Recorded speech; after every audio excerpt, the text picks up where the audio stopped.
Ce livre, il est déjà extrêmement connu car il est l'un des plus grands classiques, mais il y a également énormément de lecteurs qui l'ont commencé, mais ils n'ont jamais réussi à aller jusqu'au bout. Pourquoi? Déjà parce que c'est un livre, il va pas te donner une intrigue comme certains de Dostoïevski, comme Crime et Châtiment, où il va y avoir un meurtre. Ici, ça va vraiment être très descriptif, beaucoup de digressions sur la Russie, sur le paysage de la vie russe, sur l'aristocratie, les différentes classes sociales, les moujiks, les paysans. Et ici, on est parti pour un résumé complet du livre. Donc ce récit, il va se concentrer sur plusieurs personnages que je vais présenter juste après. En fait, tous ces personnages, ils sont plus ou moins reliés via des liens familiaux, par exemple par le mariage, ou bien frères et sœurs, ou un peu de tout. Mais un autre des thèmes principaux au cours du roman, ça va être la jalousie. La jalousie, parfois réelle, parfois totalement imaginaire, totalement inventée par les personnages. Alors, l'histoire, elle commence avec Anna qui va partir vers Moscou pour aller aider son frère qui a trompé sa femme dans son mariage. En fait, elle y va juste pour ressouder les liens, pour lui dire que c'est pas grave, ça arrive, qu'il faut pas le lâcher, qu'il n'a pas fait exprès, qu'il n'a pas voulu salir l'image de Dolly et Stéphane, ce couple. Et Anna, pendant son séjour, elle va être invitée à un bal. Le bal où Kitty va sortir, va danser avec son futur mari. Son futur mari, il est un peu indécis. Au début, on a donc Vronsky et Levin, qui tous les deux, ils veulent se marier avec Kitty. Vronsky, il est plus aristocrate, il a des contacts beaucoup plus intéressants au niveau de la société, tandis que Levin travaille dans sa ferme, il élève son bétail, il veut pas vraiment être mêlé à la vie de société dans les grandes villes russes. Et lorsque Levin, il va aller demander la main de Kitty, elle va refuser. Elle va lui dire que elle ne l'aime pas, qu'elle n'est pas amoureuse d'elle. Elle va préférer choisir Vronsky qui lui offre donc des meilleures perspectives d'avenir. Vronsky, cependant, lors du bal, il va apercevoir Anna, et il va tomber éperdument fou amoureux d'elle.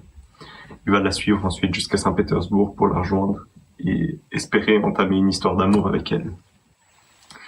Kitty, suite à cette désillusion, cette grosse déconvenue où elle a perdu ses deux futurs maris, elle en tombera malade, le cœur brisé, pendant que lui, Levin, il va retourner vivre dans sa ferme, il va quitter Saint-Pétersbourg, il va quitter Moscou pour retourner chez lui, et il va essayer de tout donner dans sa ferme pour plus penser à tout ce qui lui arrivait, tous les malheurs qui lui sont arrivés. Il pense que il est destiné à vivre seul, que vivre seul au final, c'est même pas si mal.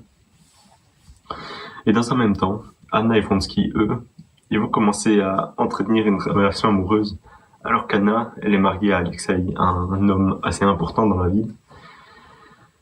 Cette personne, Alexei, il va prier, il va espérer que ce n'est qu'une illusion, qu'il n'y a pas réellement de lien amoureux entre Anna et Vronsky. Il va fermer les yeux par rapport à ça, il va vouloir continuer à vivre une vie normale pour pas non plus être la risée de la société. Il sait que si on commence à dire que sa femme le trompe ou qu'il divorce, sa réputation, elle va prendre un très gros coup. Mais pendant ce temps, Anna, elle vient d'amour fou, elle a aucun problème.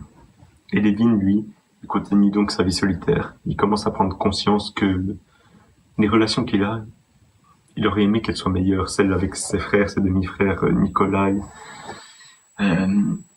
Celui-ci, il est même mourant. Et à ce moment-là, il se rend réellement compte à quel point il est passé à côté de quelque chose dans ses relations.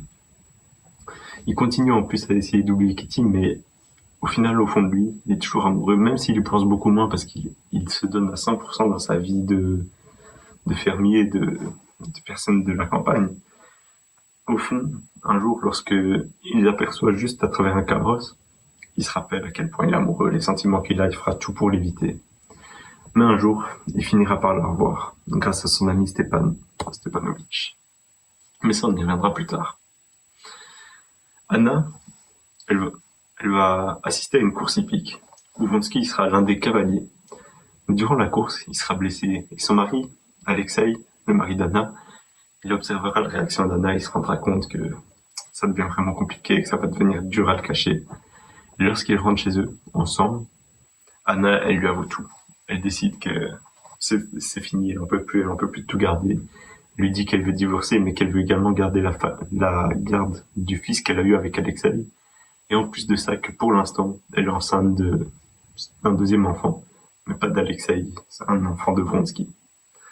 Son mari, jaloux et désireux de revanche, il décide de ne pas lui accorder la garde, il veut garder l'enfant pour lui, il veut lui faire du mal, il veut se venger. Mais à ce moment-là,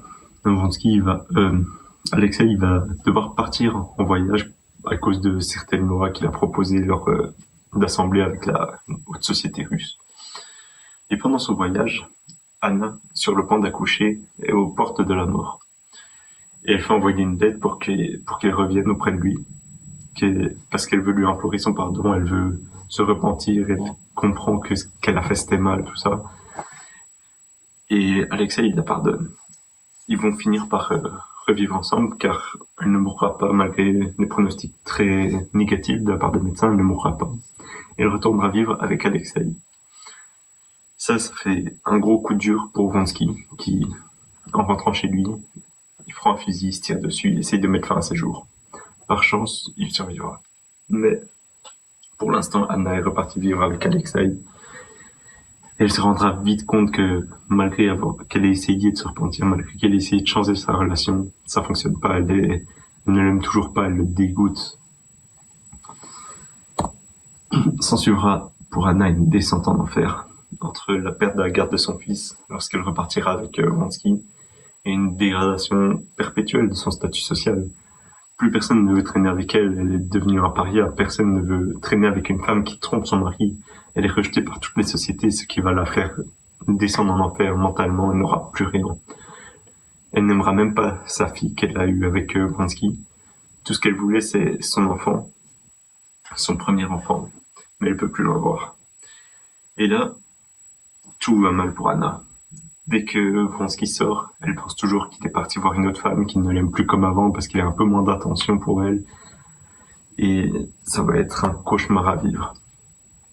Alors que, pendant ce temps, alors que Levin était invité à un dîner avec Kitty, ils finiront par reparler, et cette fois-ci, elle ne refusera pas son amour. Ils se mettront ensemble, se marieront, auront même un enfant. Mais cependant, la jalousie, comme je le dis, est un thème omniprésent au cours de ce roman.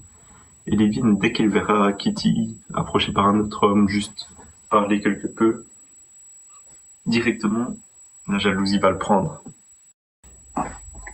Cependant, grâce à la communication qu'il y aura entre lui et Kitty, ils pourront s'en sortir, ils comprendront qu'il n'y a pas de problème, qu'ils s'aiment plus que tout, ils ont leur enfant, tout est bien.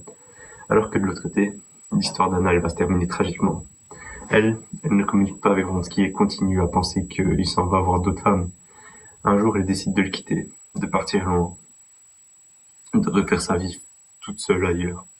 Cependant, lorsqu'elle est près du train, elle se rappelle un événement qui s'est passé le premier jour, des premières pages du roman, lorsqu'elle allait voir son frère pour l'aider dans sa vie de couple, un homme qui s'était jeté sur les rails. Et elle décide de faire de même, pas parce qu'elle n'en peut plus de la vie, mais pour se venger de Vronsky qui, selon elle, est en train de la tromper alors qu'il était juste parti voir sa mère. Elle sautera donc la vie sur un accident de train, comme au début, comme pour conclure tout un récit. Vronsky sera dépité et finira par partir à la guerre. Il aura vraiment gâché sa vie pour cette femme, il aura tout abandonné pour elle. Tandis que de l'autre côté, le couple, Levin et Kitty, vivra heureux. Levin, il aura vraiment un repentir. Il changera complètement spirituellement, en comprenant à quoi tient la vie, qu'est-ce qui est réellement important pour lui, sa croyance, etc. Et c'est comme ça que se conclut ce magnifique, long roman, Anna Karénine. À la prochaine. Abonnez-vous.